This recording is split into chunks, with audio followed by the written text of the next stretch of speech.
Welcome, Atty. Aileen Lourdes A. Lizada. Woohoo! Morning!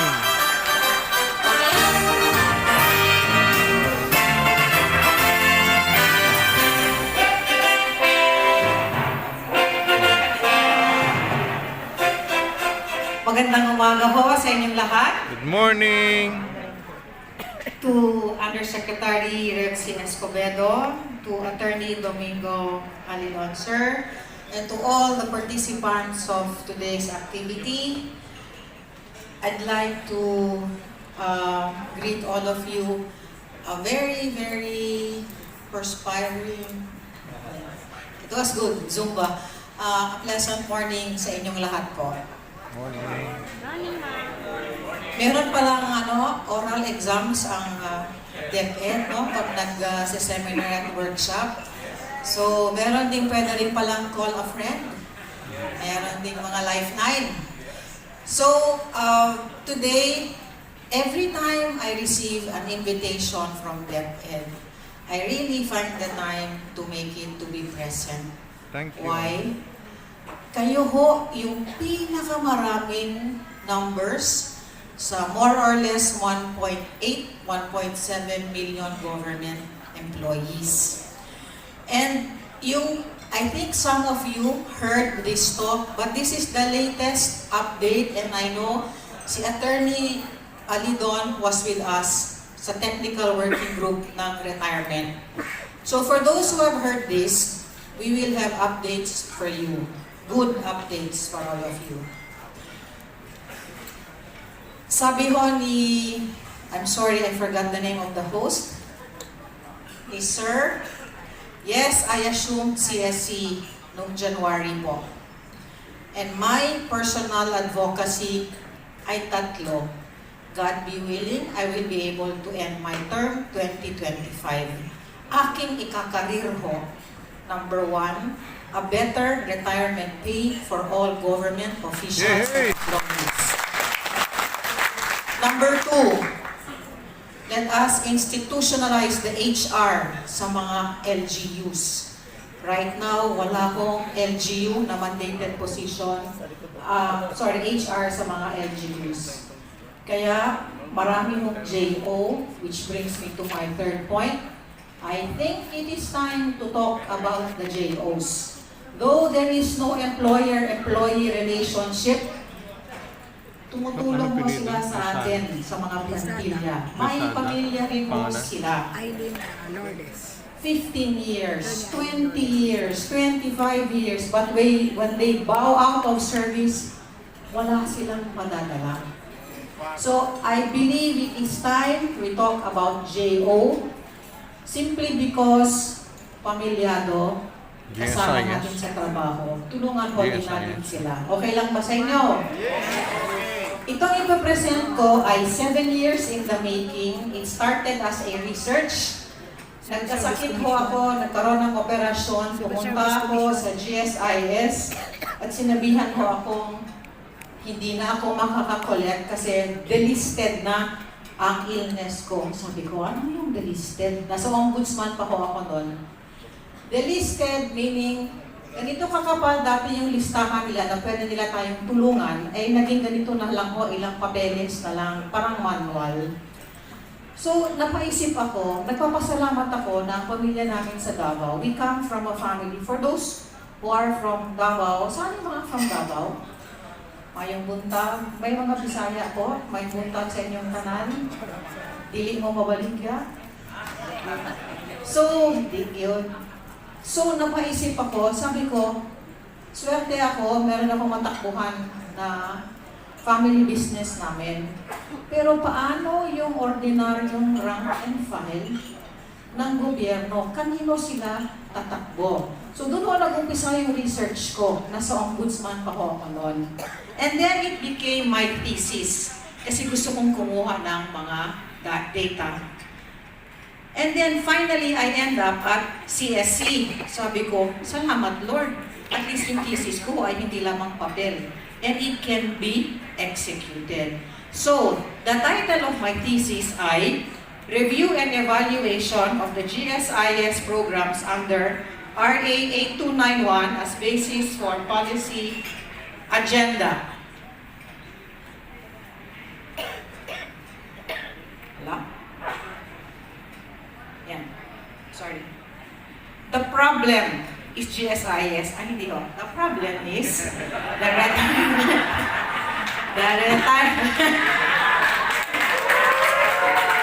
The problem is the retirement benefits percentage-wise of government workers has no significant increase vis-a-vis economic factors. Bakit nandito na ako? Ala, Dennis, mali ang pinipindot ko. Ako yata, sir, kasi pa-closing na. Oh, and now, this ends the session.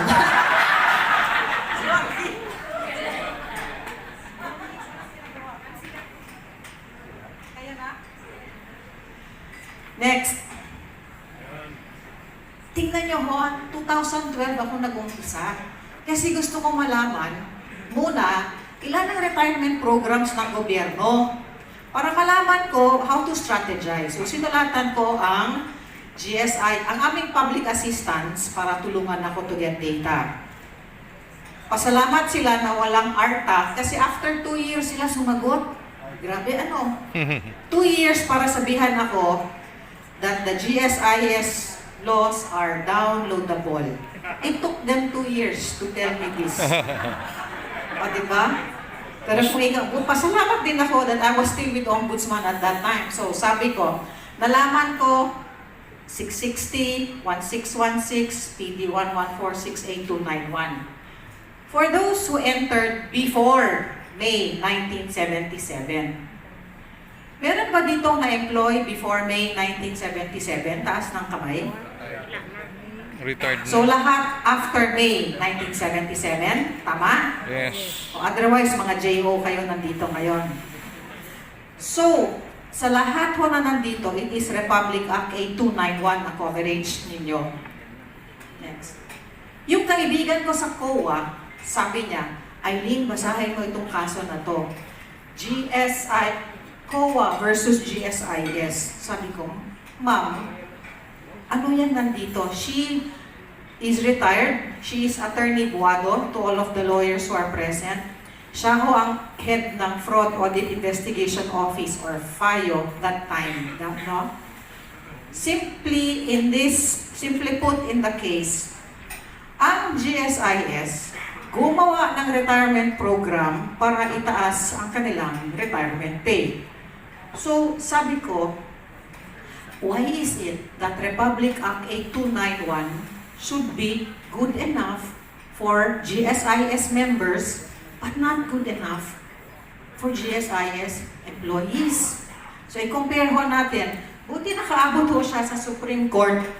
What I will be showing is a screenshot doon sa SCRAB, Supreme Court Reports Annotated, the case itself. Tingnan nyo sa right side, GSIS member. Sa left side, GSIS employee. Sa gitna ho yung common nila. At that time, ang GSIS member, Director 3, salary grade 27, ang sweldo ho niya at that time, 25,000. Yung GSIS employee, 110,000. At kaya nga, ito ho yung data ng COA. So, puntahan ho natin ano yung benefits na matatanggap ng dalawa. Doon na lang ho tayo sa gitna, Republic Act 1616. Ang matatanggap ng GSIS member ay 1.7 million. Yung GSIS employee, 7.5 million. Hindi pa po yung nag-end doon. Kasi dahil sa retirement program na ginawa nila, meron siyang 10 million. So it is 17 million against 1.7 million. Sabi ng Supreme Court, nullified yung resolutions ng GSIS at pinasole yung millions in excess. Others are still paying hanggang ngayon. Next, Dennis.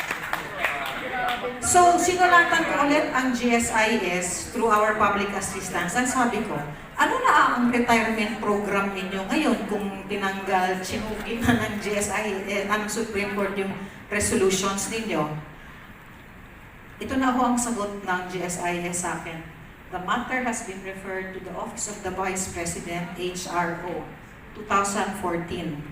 I only got my answer to this because of a technical working group meeting which started nung kailan mo tayo nag-umpisa, sir? December, November.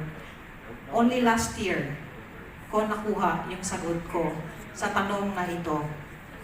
So, sabi ko, it's really hard to get data from GSIS. That's why kailangan nating i-address ito ngayon na. Because when you retire, dalawa lang kung pwedeng mangyari. Kung maganda ang inyong kondisyon, pabiyahe kayo, dadalawin nyo yung mga kamag-anak nyo, you will buy a car, or you will invest in a franchise kasi gusto nyo mag-venture sa ibang activity naman. But if you are not in good condition, pupunta ho yung pera sa inyong gamot, maintenance. So what I'm seeing here is, pagdating ng check-in ninyo, tatanong pa ba kayo? Hindi na, di ba? Because you're only one. Makikinig ba ang GSIS kung ikaw lang isa? Sa ngayon, sa tingin ko, parang malabo. You're going against the whole office. So this is the time, that's why sabi ko, ikakareer ko talaga itong GSIS dito. Hey! Thank you, ma'am. Thank you. At that time, 2014, tinanong ko, ang CSC, wala pa ako sa CSC, how many government employees? At that time, based on a 2010 survey, 1.4 government employees. Ngayon, we are 1.7 million and counting. Next. Ito na ho yung binigay natin sa GSIS. Ang accountant namin at saka ang budget officer, sila ho yung tumulong sa akin. Sabi nila, ang assumptions natin, ma'am, dapat low salary grade and high salary grade. Both entered prior to May 1977 para ma-compare natin ang retirement program sa lahat ng mga retirement plans. Okay, go. Sumagot na ho yung GSIS. I will break it down sa inyo in the few slides to come. Next. Statement of the problem. The study will determine whether the packages under 8291 are beneficial to the retiring sector of the government. Ito na ho yung assumptions na binigay ng natin sa GSIS. What can Senate and Congress contribute in making the existing retirement package more beneficial to the government employees? What is a more beneficial retirement package? Kasi ngayon, we need to ask the fifth question. Kasi sa ngayon ho, when one retires, i-average nila ang sweldo nyo for the past 3 years. So kung ito ang sweldo nyo at i-average for the past 3 years, tataas o bababa ang sweldo? Bababa. Parang spaghetti. Bababa. Hindi pa ho yan tapos. After that, you call that the average monthly compensation. After the AMC, it will be subjected to another formula to get the basic monthly pension, which makes it much lower. Always in my example, I always cite DepEd, DSWD, PIDEA. I always cite them. Why? Because it's the nature of your work. Especially kung election time, asan kayo? Di ba nandun kayo? Hindi kayo, may mga hotspots pa, merong mga, you are sent to areas where you risk your lives. Yes. Ang DSWD naman, pag pumuputok ang bulkan, nandun. Earthquake, nandun. Tsunami, nandun. Is this the way government says, thank you for a job well done? Yes. Because I think it can give a better thank you sa lahat ng kawani ng gobyerno. Hindi naman ho tayo nag-average ng ating serbisyo, tama po ba? Sa paminsan, overtime pang sobra-sobra. Ang alam ko nga, parang wala pala kayong VL. Tama yung teaching? Oo, so I learned about that recently. So, I think it's being discussed likewise in Congress. Iba naman ho yun. This one, retirement lang muna tayo. So, sa akin, ang gusto ko lang, a decent retirement package for all of you. Mas lalo akong na-challenge kasi sinabihan po kami sa komisyonado, sa commission, we have the rank of a justice. What does it mean? Ang retirement pay ho namin maganda na. Kung ano ang sweldo ngayon, yun din ang aming retirement pay. Hindi, mas lalo po akong na-motivate. Sabi ko, I can rest and say, sit down, okay ka na, Aileen. But what about the 1.7? That's why I am pushing hard para sa inyo. Because for me, a decent retirement pay is at least 1 month's salary for every year of service. Yun ho yung decent retirement pay para sa kawani ng gobyerno. For me. Okay. Salary grade 6, salary grade 27. AMC, 13,067,658. Ito na ho yung sagot ng GSIS po, ha? Sandali, Dennis, po ba? Ito ba ho ay sweldo nila o hindi? Hindi. Kasi ito na ho yung average monthly compensation. Nakuha na ho nila yung average for the past 3 years. So definitely, yung 13 at yung 67, hindi ho yan ang latest salary ng empleyado. Okay? Class, do you understand? Yes, ma'am. Yes. May honor recitation kaya maya. Next slide. Tingnan nyo ho yung BMP. Ang 13,000 naging 11. Ang 67 naging yan na ho ang basihan ng retirement pay sa formula ngayon. So, wala naman tayong member dito na covered ng 660 and 1616. Next, Dennis. Dito na ho tayo sa Republic Act 8291. Di ba dati yung AMC 13,000? Tama ho, di ba the first slide? And may 67,000. Sa Republic Act 8291, ang 13 ay naging 12. Ang 67 ay naging 60. Okay? Next slide. So in a span of 46 years, yan ho yung diferensya. 46 years. Ever since Commonwealth Act. So, tingnan nyo, 11, 12, 54, 60.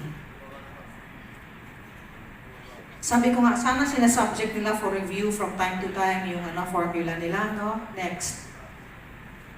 Okay, sabi nila, i-compare natin kayo sa SSS. Huwag ka na masyadong magreklamo, Atty. Lizada, kasi mataas kayo. Okay, compare natin. Hindi tayo pwede mag-compare sa SSS. Look at the vision. This is a fund institution. Sa SSS, it is a social security institution. Sa vision pa lang, iba na. I'd like to share with you, kaya nga, ito ho yung latest version nung ma'am, di ba nandun kayo sa Davao? Ito ho yung latest version ng PowerPoint presentation. The inputs ng January 27 Technical Working Group I am sharing with you. Si Congressman Salceda, ang unang nag-file ng bill, kasi pala binigay ng GSIS sa kanya, the first version of the bill. GSIS enhanced the bill at marami nang dinagdag ang GSIS. Ano yung gusto nila sana idagdag? Na next year, hindi na ho 3 years, 5 years. Oh my God! O, huwag mo na kayong mag-react. Tapos, so i-imagine nyo kami ni Atty. Alidondo, parang, ganyan. And then, di ba, meron ho tayong contribution, 20%, 90% ang highest, di ba po? Yung 90 ay gagawin nilang sa proposal nila, 80%. At yung 2.5 ay sa BMP, sa formula is going down to 2. So si Congressman Salceda, sabi niya, GSIS, why is it that your members are not happy with yung bill niya? Because he was inside and he was hearing all of us complaining, saying our side. And then he even asked me, sabi ko, Commissioner, the AMC is like this, ganyan, ganyan. So sabi niya, oh, nagle-lecture ka sa isang ekonomista. Sabi ko, hindi naman po. So, and then he asked me, do you think that the formula of GSIS is wrong? Yung AMC, BMP. Sabi ko, no. My point here is, I just want a decent retirement pay for the government employees. Yun ho yung gusto kong ipalabas dito. So, with the sharings po ni Atty. Alidon at iba pang mga teachers na nandun, Congressman Salceda said, GSIS, I will withdraw my version of the bill and let us go to the first version ng bill niya. So at least, wala na ho yung 5 years na AMC.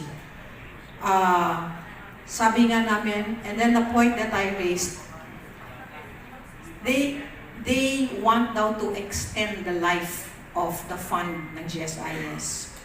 To which we replied, if you will extend the life, meaning the pera, ang pondo ng GSIS, we told them, not at the expense of the members. Ayusin nyo ang pag-manage ng funds. Ayusin nyo ang investment nyo. Tingnan nyo ano ang mga priorities ninyo. Tingnan nyo yung mga perks na binibigay nyo sa mga empleyado nyo. Tingnan nyo. Huwag yung at the expense ng mga members ninyo. So, Congressman Salceda said,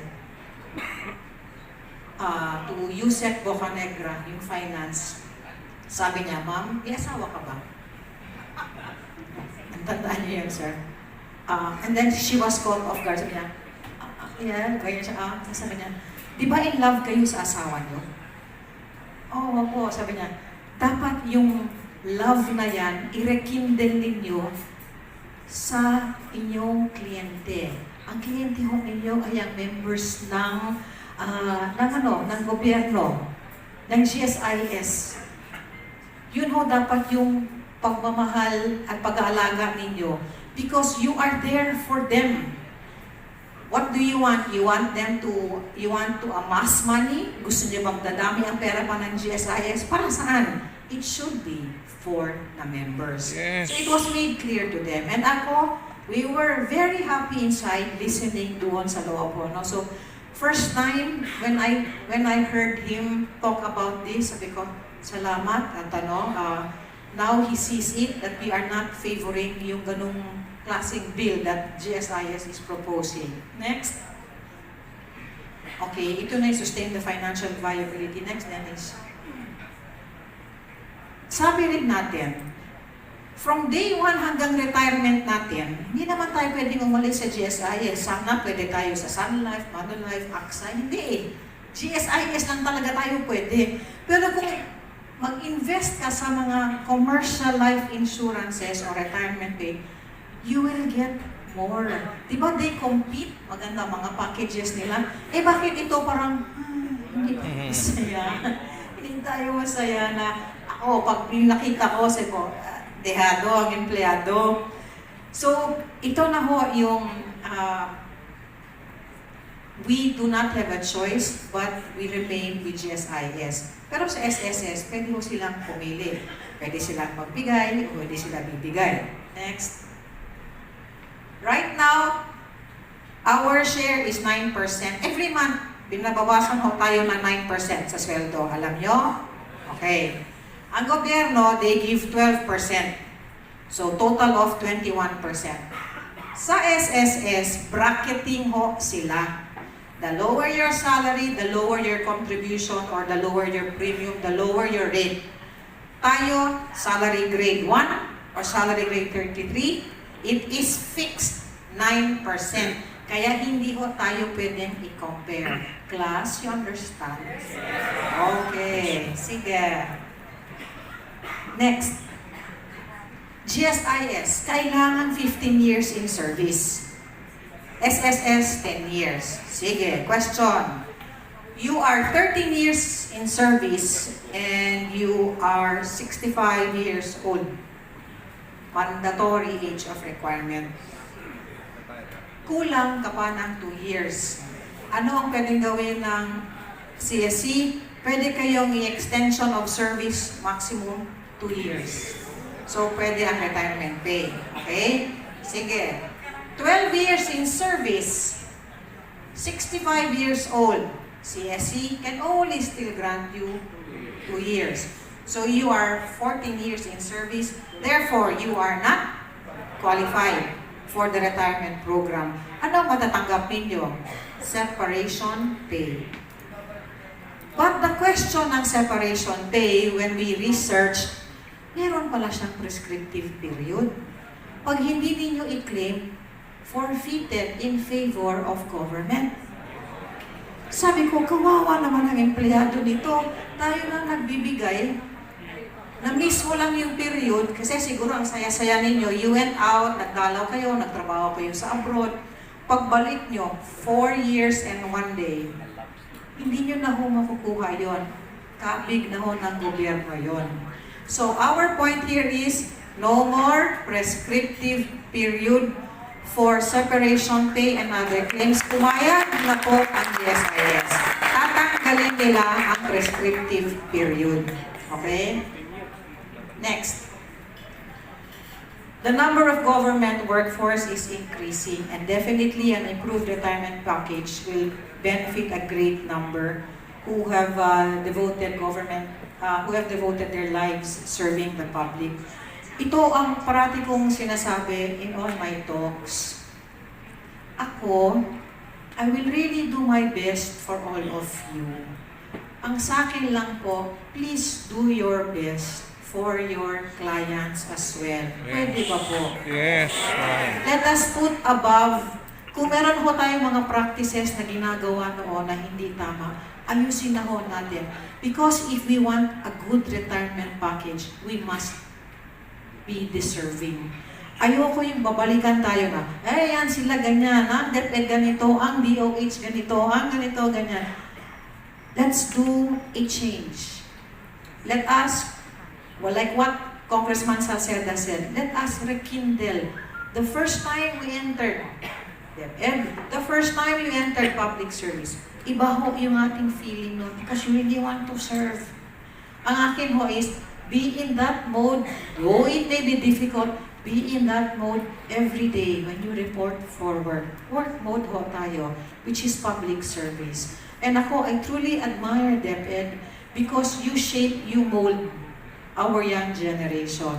So please do your best as I do and commit myself to do my best for all of you. Okay? Sige. Next. Ito ang price of goods natin.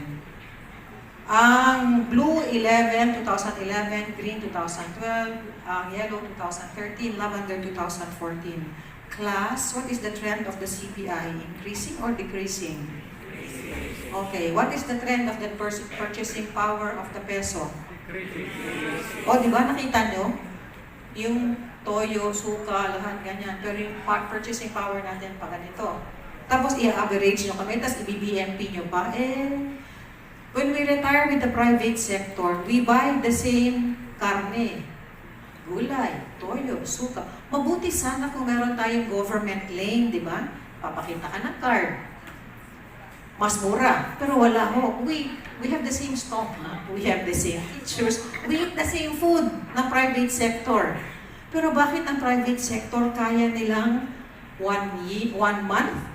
Or kung hindi, sobra pa. But not less than 1 month. Yun ho, o yung base sa thesis na ginawa ko. Next.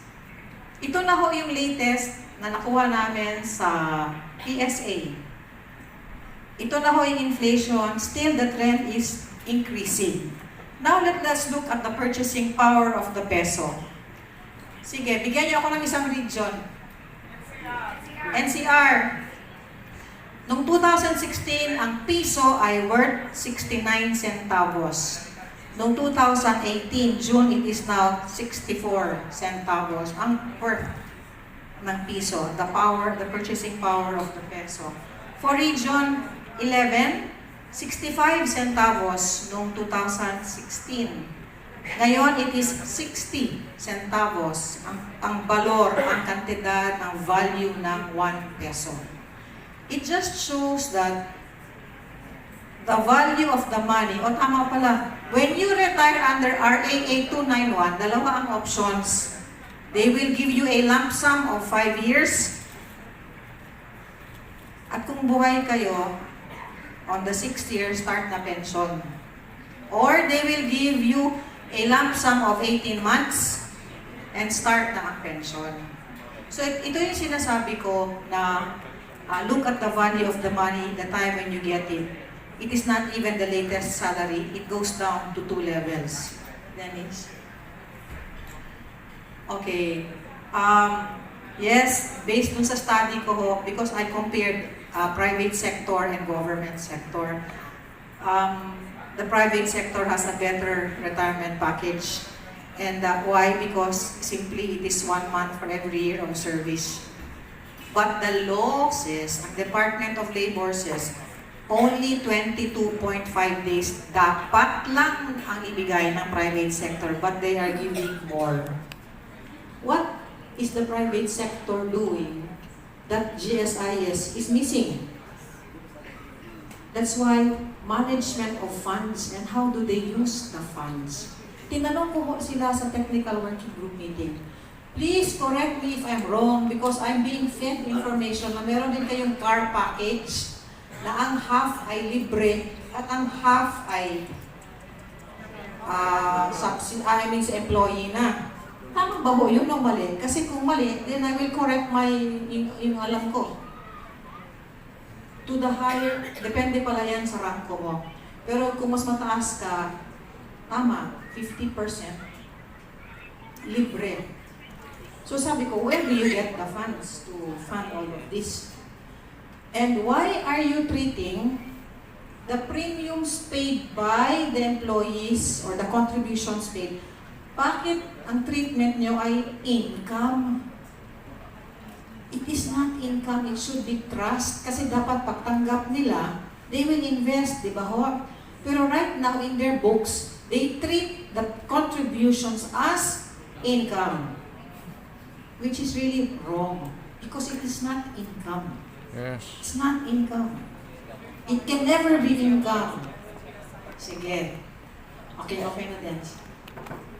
Recommendation. It is best to revise the existing retirement program of the GSIS to make the same more beneficial to the retiring sector of the government. I have received several invitations ever since I started these talks. Several invitations from GSIS. Gusto nila akong kausapin at gusto nila mag-present sa akin na hindi kakayanan ng pondo, na etc. Hindi kaya, mag-close down ang GSIS.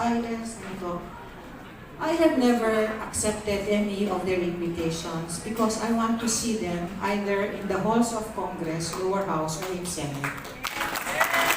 That is the only way that we will get kung ano yung get fair treatment.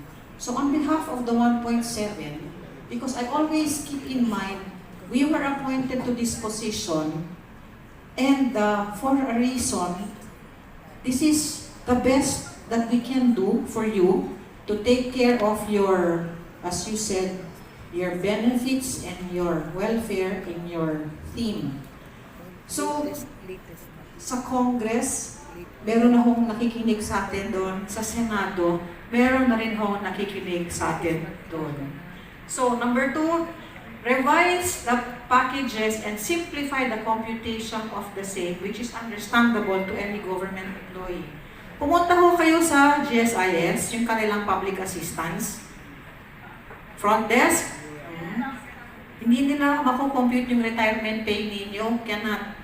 They will only show you and lead you to another office na, kasi ganun ka-complicated yung pag-compute ng retirement pay. Number 3, In computing the pension by considering either the latest monthly salary of the retiring sector, of the retiring employee. Ito po yung gusto kong i-share sa inyo because last Monday, when Congressman Salceda pulled out his bill, sabi niya, I want it to be the latest salary ng employee. Tanggalin nyo na yung mga AMC. Huwag ka naman ganito Attorney muna. Aileen was there. So for the first time, parang gusto kong umiyak kasi kasaya ko. Kasi sabi ko, ang tigas-tigas, sabi ko nung kaharap namin. And it was Congressman Salceda who said, I will withdraw my bill. Ilagay natin latest salary. And then sabi pa niya, okay, last 3 okay. master teacher na rin sundo. CSC, Commissioner-Csc, okay lang ba kayo na itaas natin ang premiums? And then I said, kung itataas nyo po, yung sa side ng government sector ang itaas ninyo. And ang sabi niya, okay, 1% to GSIS, taasan ninyo ang share ng government to 13. Ito po ay nasa bill na stage ha. Huwag niyong i-praise the Lord, hallelujah, at ilalabas ng asto to kasi meron pang series. But at least it's going the way we want it to go, di ba ho? Yes. And then sa atin, di ba 9% tayo, he is proposing 0.5%. Sabi ko, okay lang. Okay lang ang 0.5 basta we get the 1 month for every year of service. Okay lang ba kayo, no? 9.5 ang contribution ninyo monthly? No. And if you go no, then it will delay again baka mabalik ko tayo sa AMC. Anyway, so, they're trying to find a balance for everything. So, sinabihan nila ang GSIS, I want you to present to me your actuarial with the 1% increase sa gobyerno and with the 0.5 ng empleyado. Let us see kung ano ang kalabasan nitong lahat. And then he said, GSIS, I know you are overfunded. I have data from World Bank. So sabi naman niya, ni GSIS, Sir, we have data to prove otherwise, but definitely it cannot be yung magbabatuhan tayo to prove you are right, I am wrong. We will always find a solution. Ano yung mas nakakabuti sa majority? So ako, I am happy at least na wala na sa isipan ni Congressman Salceda yung AMC at BMP. It is a good step for all of us, 1.7, I believe. Next, sorry Dennis. Okay, by not using AMC, will let us look into how GSIS uses the funds. Next. Updates. Sa ASEAN, pinakompare ho natin, which brings me to my point now, yung lowering of optional age of retirement. Sa ASEAN, tayo ho yung may pinakamatandang age na nagre-retire ng tao at 65 years old. Sa optional, tayo rin ho yung may pinakamatandang age at 60. That is why Congress lower house passed already sa plenary 56 years old ang optional age of retirement sa lower house. Sorry? Ang compulsory doon sa bill nila remains at 65. It's still optional sa inyo kung gusto nyo at 56. During my confirmation, I was asked by Congressman Garbin.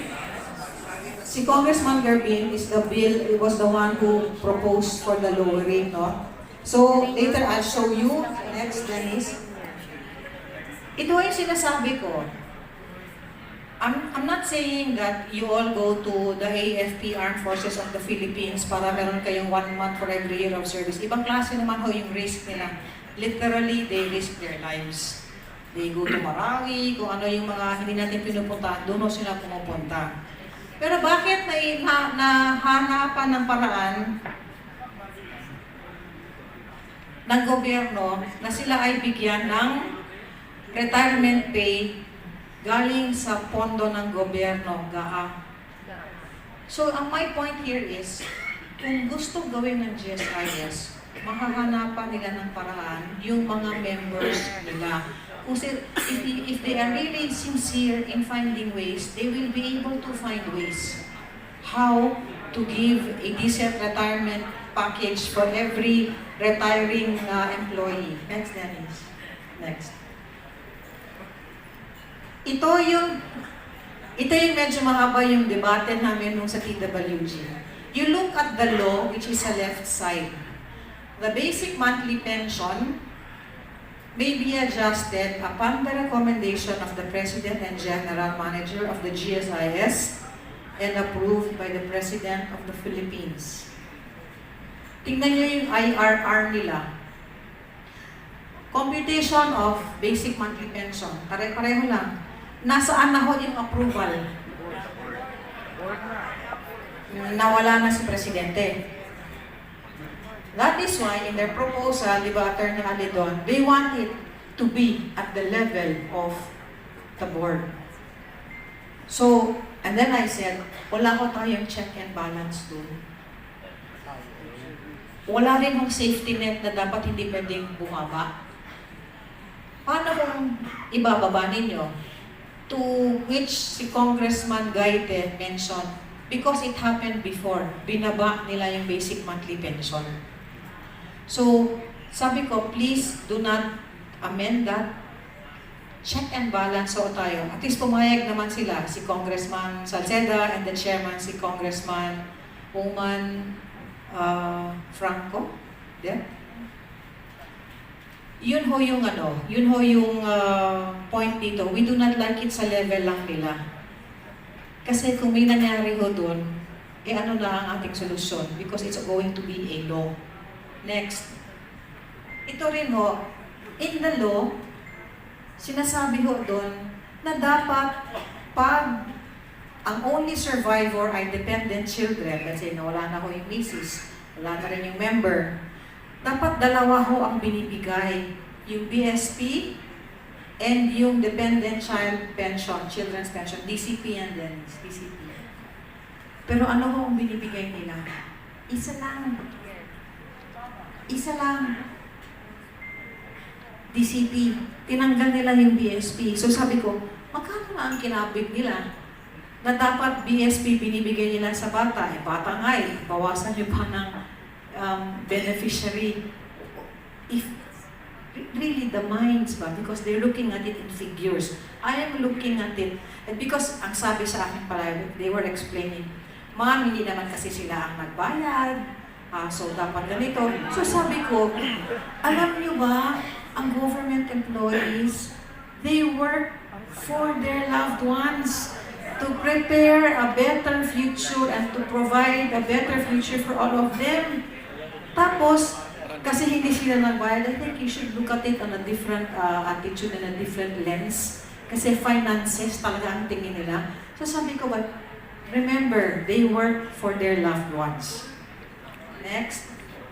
Ito rin, solo or single parent, dapat dalawa, pero isa lang ang binibigay. Sabi ko, solo parent na nga. And tapos, ano pa, binabawasan niyo pa ng benepisyo. Kawawa naman yung solo parent. Next. Ito, these are other issues. Nag-apply ng loan, denied yung application, pero may bawas. May bawas sa payslip. These are the things that come out pag umiikot ho ako, just like ito. Next, I'm sharing with you. Ito yung kanina sa separation. Next.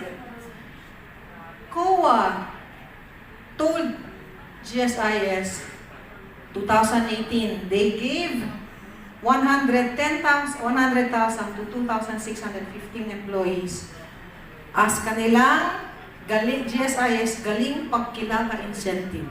Diba ang galing-galing nilang mag-isip para sa members nila? As employees nila? Diba? Ang hirap-hirap magkuha ng PBB, ng mga ganito, kadaming requirement. Sila 100,000 bigay lang. Siguro saan galing yung pondo na yan? Buti na lang, nakita na ko, pinasole in 260 million. Good faith daw.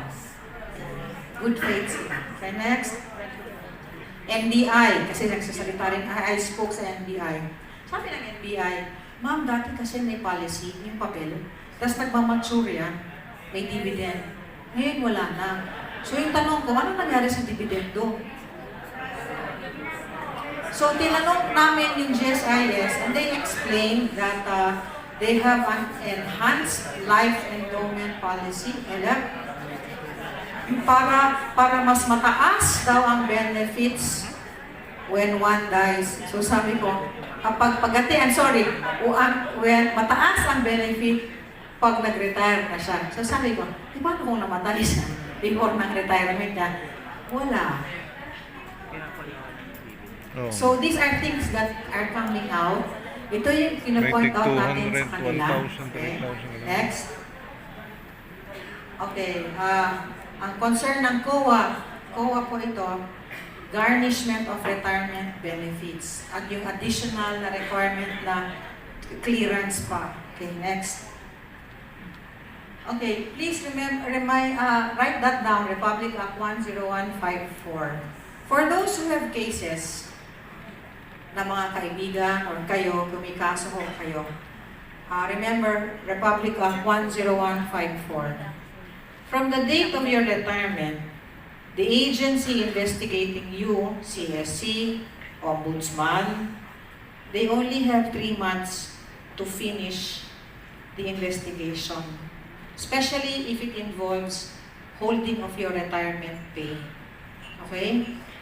Kung hindi pa nila na-resolve within 3 months ang kaso nyo, release retirement pay. Unless may justifiable reason for holding, let's say, kayo ang nagsisige, delay, or you are requesting for delay, extend. But the general rule, if you have a case and you are about to retire, from the date of your retirement, 3 months dapat tapos na po yung kaso. Klaro? Okay, next. Your terminal leave, however, cannot be withheld because it is already your right to your VL, SL, yung commutation na leave credits nyo. They cannot hold on to that. It is, you have already earned that. Pwede nyo kunin ninyo. Ang pwede lang ko nilang hawakan ay yung retirement pay. Okay? For a certain period. Next. Ito yung tanong ng isang employee from Insurance Commission DOF, a GSIS member who is single with no parents and children. Is it true that my retirement will be forfeited in favor of government? Yes. Because there is no policy yet. And that is why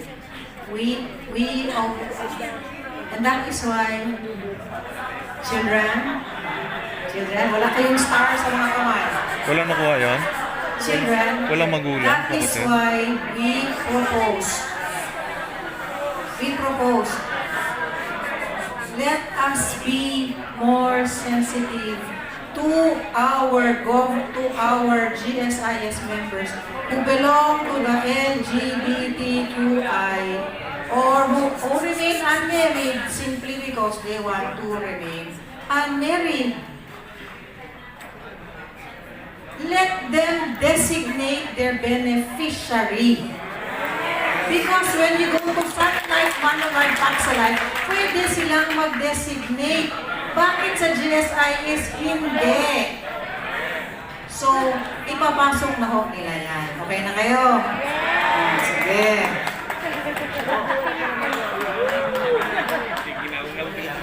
Kasi kawawa mo yung single. Sabi ko, like, we do not have same-sex marriage, but let us be, it is there. They have partners. Mahalin at isa't isa. They acquire something, and then they have, so paano na? Kung gusto ko i-designate yung partner ko, wala pa akong policy. Now, we are recommending that there be a policy for unmarried members that they will be able to designate the beneficiary before you turn 60. Yun yung proposal namin.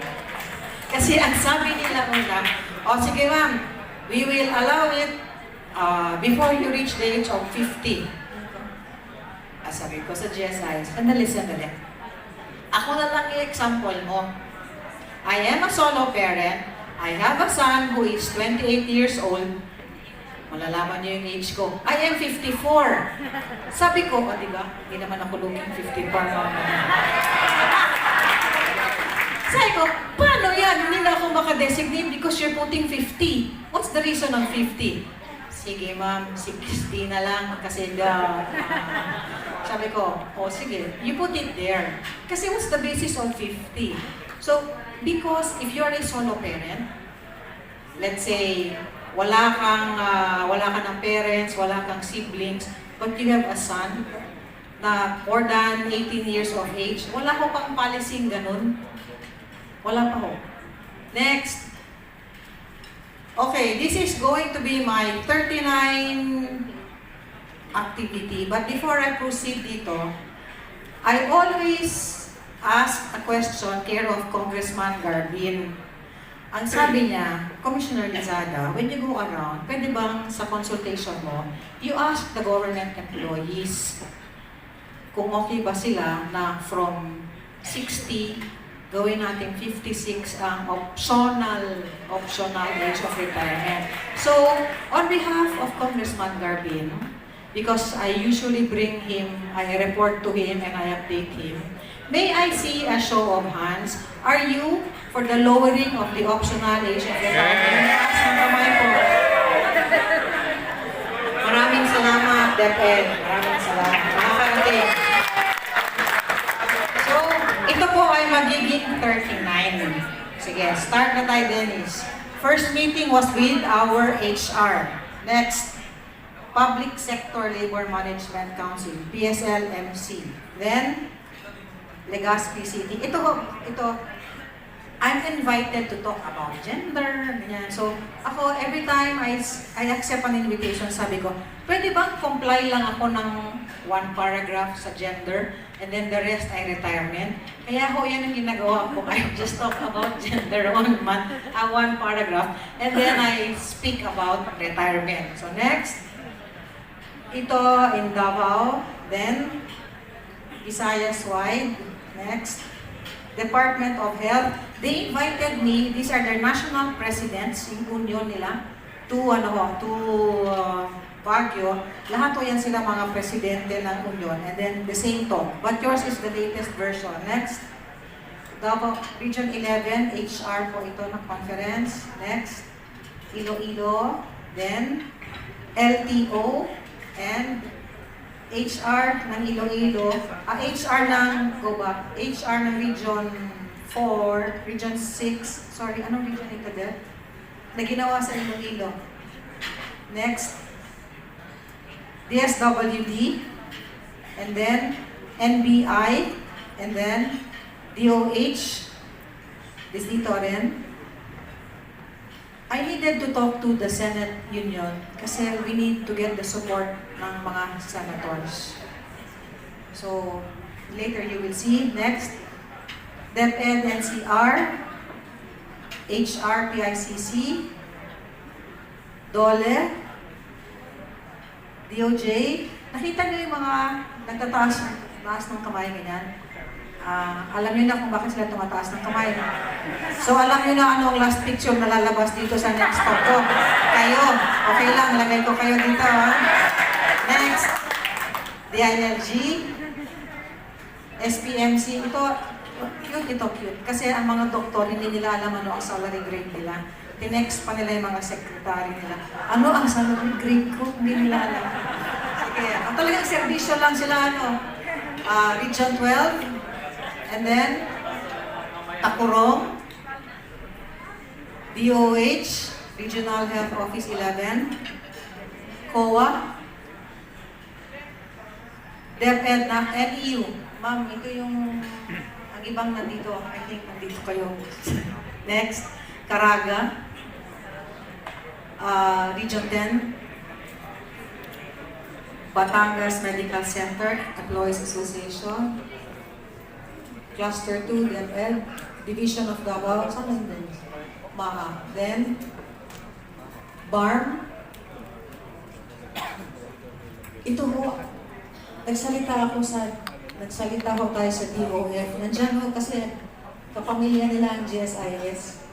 So, nandiyan din yung GSIS sa loob.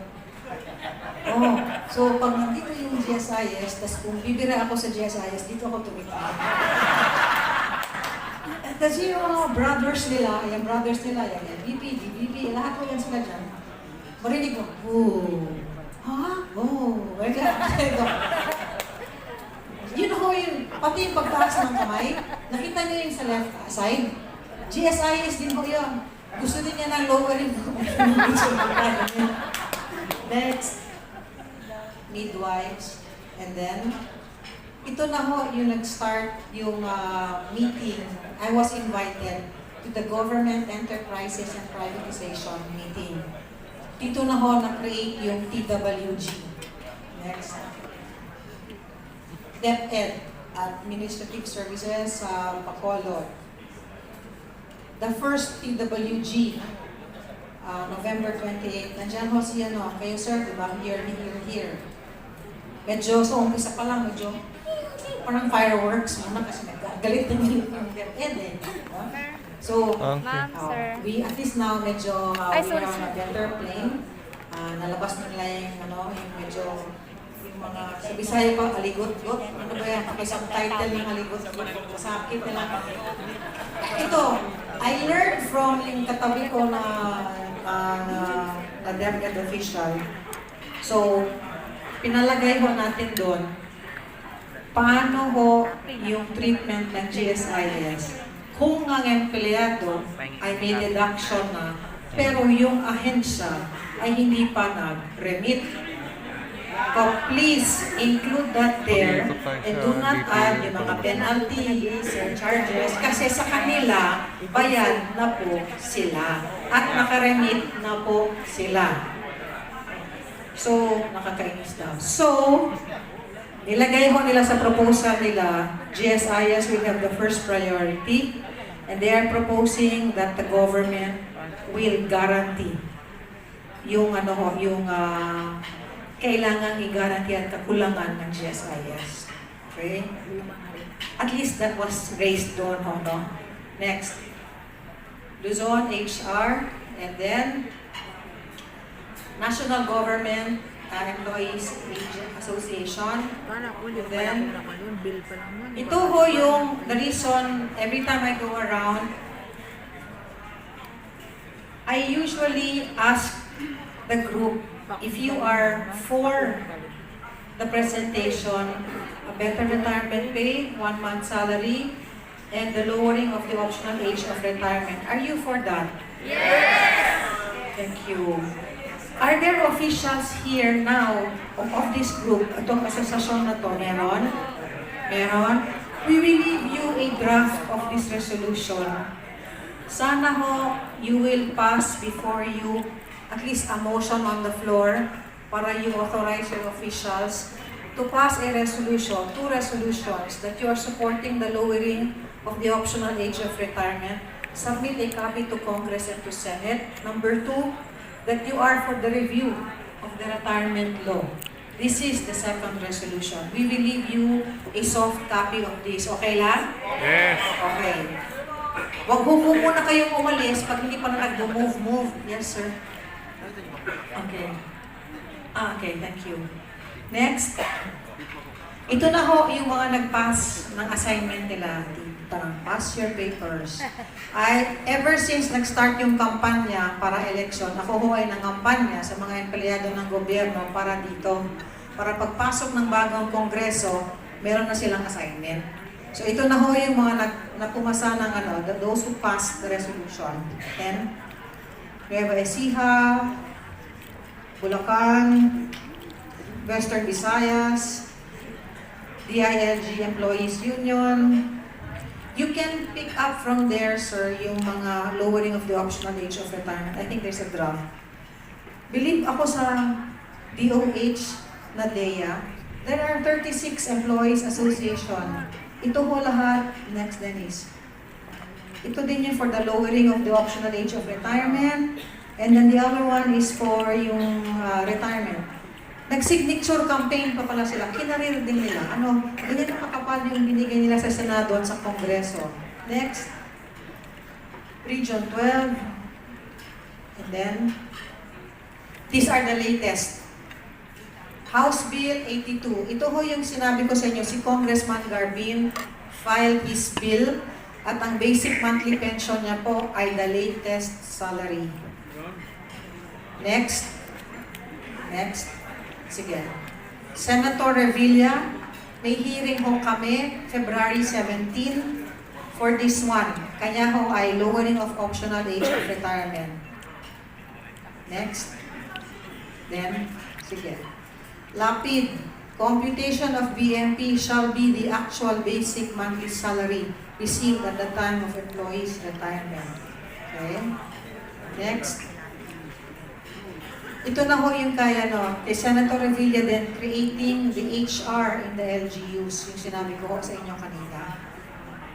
And then, sige. Senator Pimentel, the HR in the LGU. Next. No, next Denise. Huwag na yan. Okay, next. Next slide. Ito na ho yung update sa sinasabi ko kanina. The chairman of the TWG ay si Congressman Castro. Dates of meetings November 28 and the latest was January 27, the one that I shared with you, no? Our next meeting is February 27. Hopefully, ang sabi ni Congressman Salceda, let us pass this already sana sa February 27 para sa plenary na ho sila. Hopefully, let us pray together that it will be, because Salceda says 1 month, wala nang ANC, wala na yung 5 years next year. Yun ho yung basic na hinihingi natin. Aside sa doon sa no prescriptive period, solo parents, unmarried, single, we are putting that in as well. Alam na ho ni Congressman Castro yung ating mga punto. And then, yung ito yung mga highlights. So, in closing, tapos na ako sa aking talk. I'd like to say, I'd like to go back to yung inyong theme ho dito. Kapit bisig for your rights and welfare of one employees. When I read it kanina, the thought that entered my mind, sana, DepEd, kapit bisig tayo with CSC so we can move ahead to provide better welfare and benefits for all of you. Magandang umaga po. Thank you, ma'am.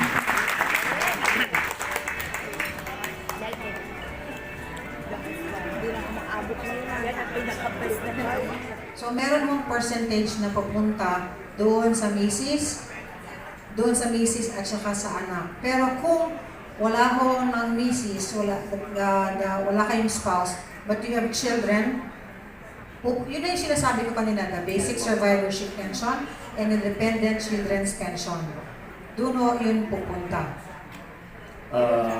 Ang follow-up question ko dyan po, mayroon bang pagkakaiba doon sa percentage na matatanggap ng family, widow, or whatsoever, doon sa nag-retire na buhay? Meron po. Because there's a certain kasi they look at it as like 50%. Meron po sila may computation din. So mas mababa po. Opo. Iyan po ang sentro ng aking tanong na sana maisama doon sa mga proposals, discussions ninyo sa pagbuo ng batas. Imagine po, yung miyembro nakapag-servisyo na doon sa minimum 30 years na disgrasya in whatever way na namatay siya, binaril, na stroke, or whatsoever, at age 60 or more, bakit po hindi ibibigay ng GSIS na ganoon din doon sa benepisyo na natanggap nung nag-retire na buhay? Eh nakapag-silbi na siya. At saka mas kailangan ng pamilya na naiwan yung dapat na benepisyo na matatanggap ng empleyado. We will relay ho sa February 27. But as far as I know, meron ho kasi yung succession. Like kung yung not talking about GSIS, sir. Example lang. Lupa. Example, sir. Pag namatay yung spouse, half goes to the wife. Meron kasi under the law, meron percentage po yan. But as for this one, sir, sige, I will relay. We will relay po sa Yes, ma'am, kasi po, it's very unfair naman na retirement age na, pero hindi na hindi nga nakapag-file. Kaya nga yung iba, meron akong alam dyan na yung iba, namatay, hinahabol na lang ng tab mark, hinahabol na yan ng papeles, pinapalusot na lang. So why not just give the full benefit? Total naman, nakapagsilbi na yung empleyado. Sige. Yun lang po. Salamat po. Salamat, sir. Si Atty. Aileen will also be there sa February 27. Definitely we will raise. We would like to have some updates about their plan. Sir, burden po sila ng government. Thank you. Salamat, sir. Ang mga JOs, ang treatment po ng gobyerno sa kanila ay supplies. Bakit? Saan galing ang pondo ng JOs? Sa MOOE. It's not even salary, it is supplies. That is where I start my talk po pag mga JOs. Why do we treat them as supplies? Pangalawa, sabi ko, may proposal to, nabibigyan ko na kayo ng, sige lang, we're on the same boat. I want to propose to the Senate and to Congress. We sit down with Department of Labor and let us define ano ba ang JO ng private sector at ano ba ang JO ng government sector. Once we have that definition, let us talk to DBM for them to classify a position para sa mga JOs. Para once and for all, maayos ho natin ang mga JOs, malagay ho natin sila sa tamang lugar, and then we can give them the dignity ng kanilang trabaho. Because right now, there are 600,000 plus JOs nationwide, where 400,000 ay nasa LGUs.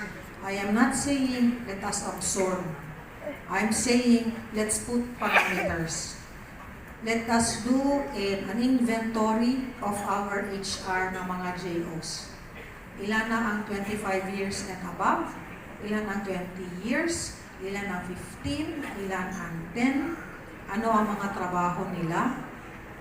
Baka ang mga nagtatrabaho na ay mga JOs at sitting pretty na ang mga plantilla kasi dahil sa mga JOs, huwag naman sana. So, yun ho yung, it's a long process, but at least it's getting started, sir. Because the JOs, if you will remember the joint circular ng DBM, COA at CSE, the JOs dapat mag-end na ho ngayong December. It's very simple, parang statistics, pero buhay ho yan. Marami ho sila. So, that's why, double time din ho ako doon, sir.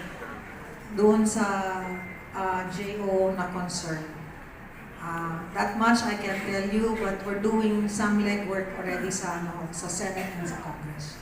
Reloaded kayo po.